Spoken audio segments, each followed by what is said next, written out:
Bismillahirrahmanirrahim. Assalamualaikum warahmatullahi wabarakatuh. Alhamdulillahilladzi bi ni'matihi tatimmus shalihat. Wassalatu wassalamu ala nabiyyina Muhammad sallallahu alaihi wasallam. Guys, kali ini kita akan kritisi jindan dan pesulap merah.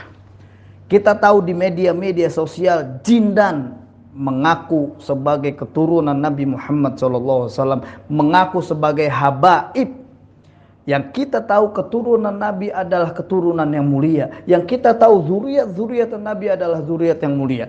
Namun guys, kita lihat adabnya Rasulullah, adab yang mulia. Akhlaknya, ilmunya, perilakunya, bahkan kesehariannya adalah keseharian yang dicontohkan sebagai sikap yang mulia. Dan kita bisa ikuti, bahkan kita tiru saat ini. Namun jindan guys, kita tahu bersama, ini kebalikannya.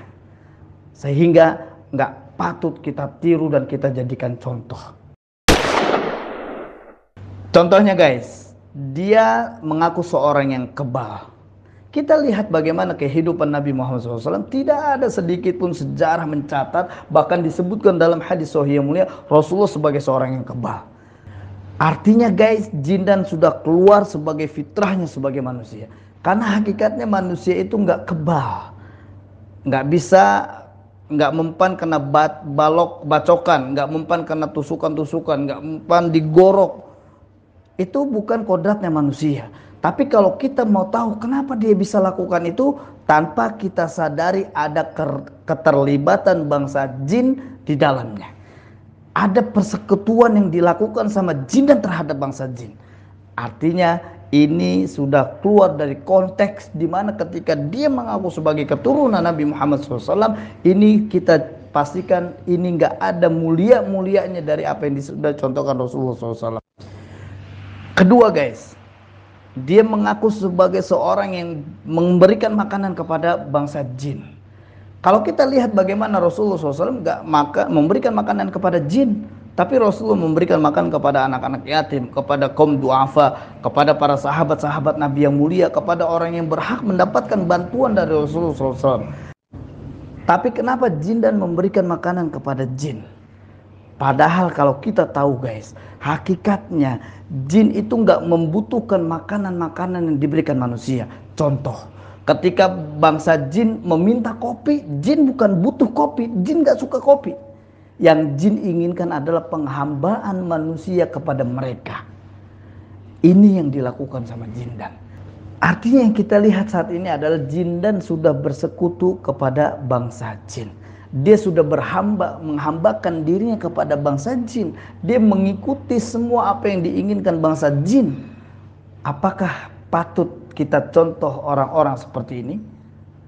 Apakah kita patut mengikuti bagaimana suri tauladan yang baik terhadap orang ini? Saya katakan tidak.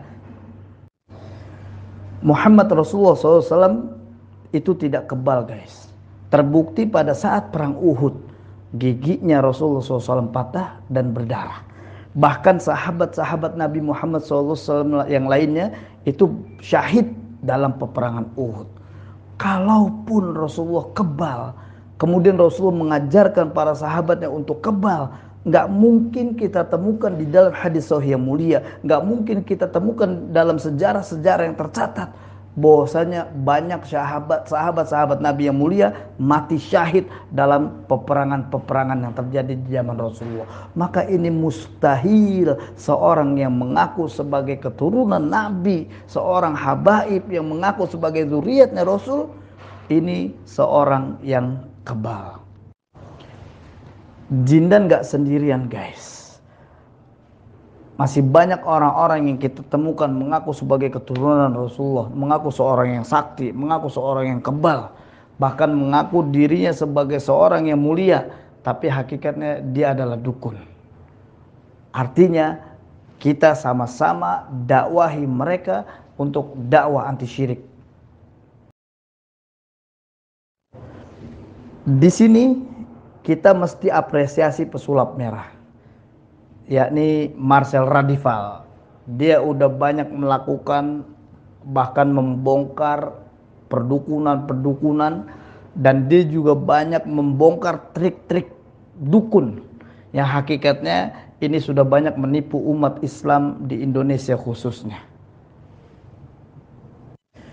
Bahkan pesulap merah guys, udah berhasil membuat marah persatuan dukun-dukun yang mereka merasa penghasilannya jadi hilang.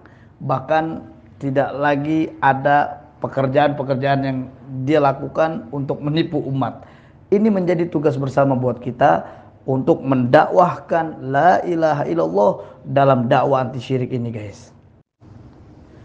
Tapi dakwah tauhid harus berpedoman dengan dalil-dalil yang sahih.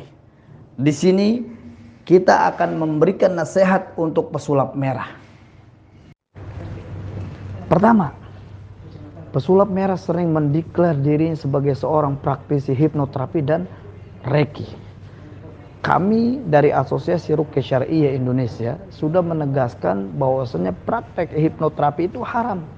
Karena dalam prosesnya ada keterlibatan jin di dalamnya. Apalagi kita tahu bagaimana reiki, tenaga dalam, pun sama melibatkan jin dalam proses yang dilakukannya.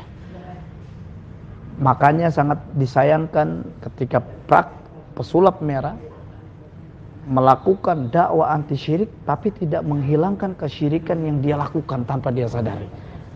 Ini nasihat buat pesulap merah. Semoga menjadi pelajaran bagi kita bersama. Barakallahu fikum. Wassalamualaikum warahmatullahi wabarakatuh.